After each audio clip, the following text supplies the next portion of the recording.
Loving someone who can't love you back properly is one of the most painful ways you can spend your life. And it's especially hard when those people can periodically be loving and wonderful and make everything feel like the days of painful abandonment and rejection are over forever and everything's great.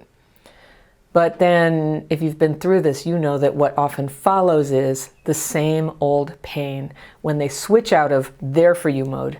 They turn on you or disappear for periods of time. Either way, you're getting jerked around, and the only person who can change this at this point is you. I'm Anna Runkle, also known as the Crappy Childhood Fairy, and I teach people strategies to heal the trauma patterns that keep them from the kind of loving, stable relationships they want and deserve. I got a letter from a student named Helen the other day, and here's what she says. Dear Anna, your channel appeared on my screen after I had a devastating disagreement with my partner, and it opened my eyes. Literally every single word he said was a topic of your video, and I finally understood where he was coming from. Thank you so much. The thing is, ever since I watched almost all your videos and tried to understand better how he's wired, he doesn't share much about this, and I've not asked him if he ever considered if he suffers from CPTSD.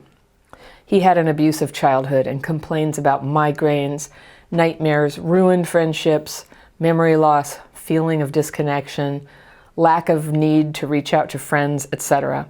I believe him that he loves me and strongly feel that when we're together. When we're apart, though, it gets more complicated. Sometimes he disappears without warning for days, and I'm left not knowing what is going on. He doesn't answer the phone. He doesn't reach out to me at all. It's hard to not take it personally. I get sad and frustrated and get the impression that especially after emotionally harmonic, intense phases, he has to withdraw, I'll say. I'm very understanding and patient. I do tapping, meditation, and yoga, but I am about to reach my limits. I have to look out for myself as well and not care about his needs all the time. It's turning into a roller coaster ride with no apparent reason because when we're together, we are very much aligned. Would you mind making a video for partners of PTSD-affected people? I'm sure there are more fans like me in your crowd of followers. There definitely are. This is a really common topic. I'm so sorry you're going through this, Helen. It's really hard. It's good that you're aware of your partner's CPTSD. You've definitely looked at all the angles and taken care of yourself. You know, when you say that he has migraines, nightmares, ruined friendships, memory loss, disconnection, lack of need to reach out, that does sound like he's got classic symptoms and this sort of avoidance thing going on where he disappears for days. Very unfortunate symptom. Very hard for anybody in the world to put up with that. Now you say you might have to leave, and we can talk about that in a minute, but what I want you to be aware of is that at this point, whether you know it or not, you might be developing CPTSD too, if you didn't have it already, from the chronic stress of getting abandoned like this. And it can debilitate you when you go into that state from making choices about this situation. So I'm really glad you wrote, and I'm here to help. Now this periodic abandonment thing, it is mysterious. And the first thing I'm going to say is that the fact that he does this, leaves, and doesn't tell you what's going on or return your efforts to communicate, is pretty devastating behavior. It'd be one thing if this were, I don't know, a neighbor who pops in for coffee sometimes and then disappears. But this is a romantic relationship where there is understandably an expectation of communication, where you are getting hurt very understandably by the abandonment, and I'm sure you've told him this. So, tough love time. Let's talk about what might be going on with him.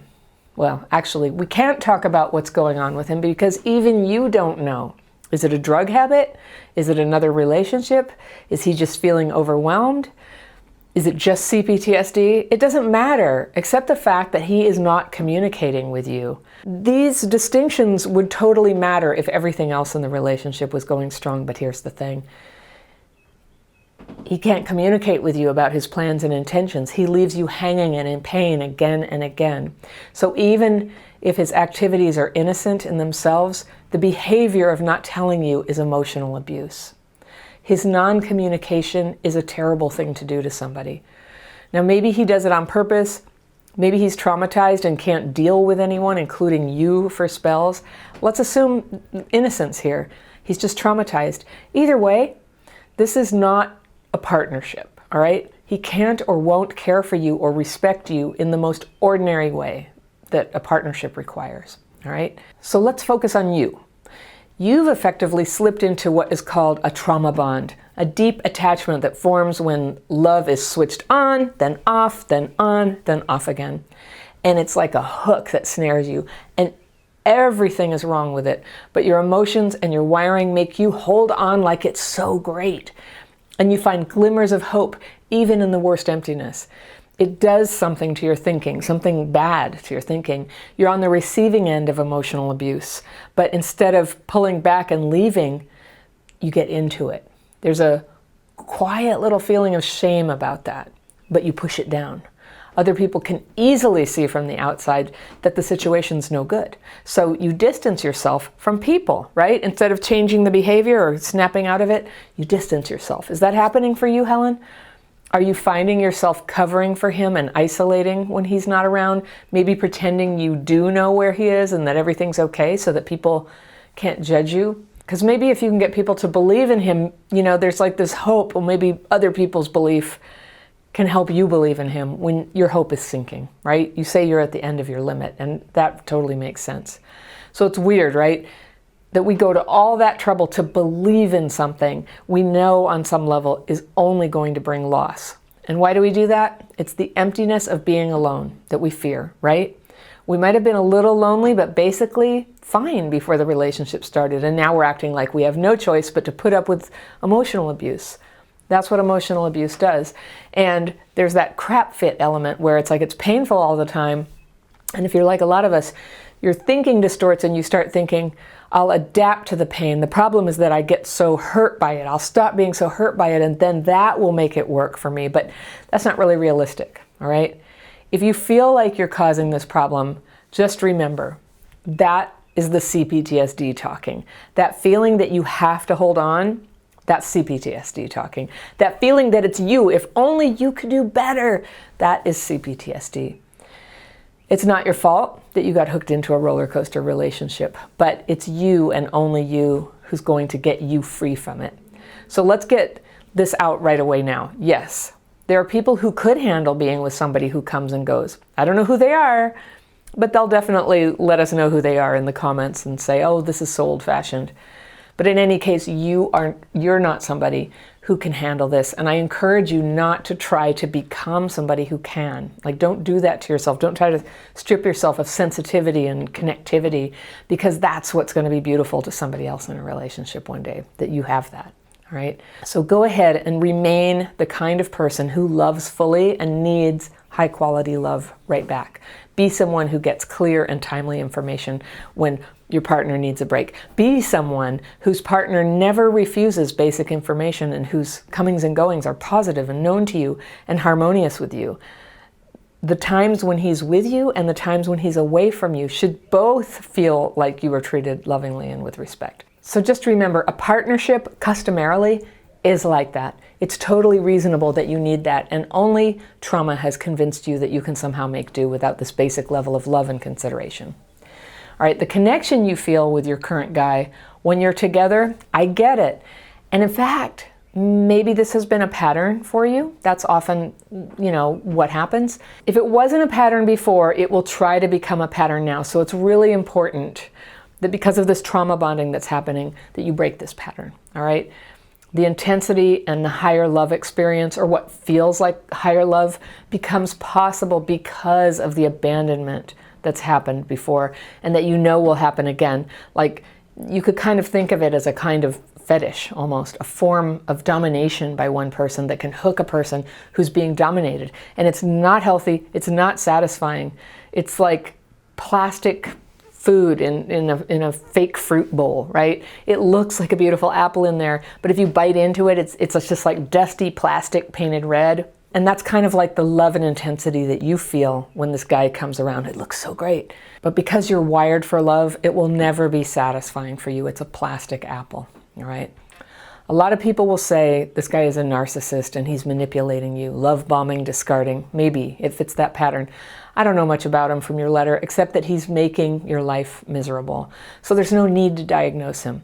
I'm going to suggest to you that you not use my videos to try to piece together an explanation for why he does what he does. It's time for you to be selfish here and look inward and direct your patience and kindness inward and ask, how did I become someone who would give all my love and time to an unhappy relationship? And it's not too late at all for you to get out of this. You could tell him now, you could wait till he leaves again, but the trauma bond relationships are a lot like an addiction, so you'll want to line up support to get through the withdrawal after you end it. What does this mean? Well, I cover a lot of this in my dating and relationships course for people with CPTSD. You can get a link to that in the description section below if you want to check it out. But here are a few tips. You're going to want to line up human support. This could include a therapist, family members if you've got some good ones, and female friends, especially the ones who are positive and supportive of you and want the best for you. You could watch videos and pick up some good books on how to survive a breakup. There's one called Don't Call That Man, A Survival Guide to Letting Go. I used that book myself once with excellent results. I'm here to tell the tale. And you'll need to plan some joy and some busy time in your schedule to minimize the grief and loneliness that come with any breakup for people with abandonment issues, even with someone you hate. But in this case, it's someone you love, so this is going to hurt. The sooner you cut all ties, the faster you can start healing and stop hurting. So let us know how it goes, Helen. Please get back to us after you've made your move, or if you decide to stay, let us know how it's going. We want to hear back from you. If anybody else out there, if you've got a question to ask me on Ask the Fairy, send it to me at hello@crappychildhoodfairy.com. Put in the subject line, Ask the Fairy, so that I know it's from me and my team can send it to me. Now, if you like this topic, I'm going to point you to this video right here that's about how to find real love. And I will see you soon.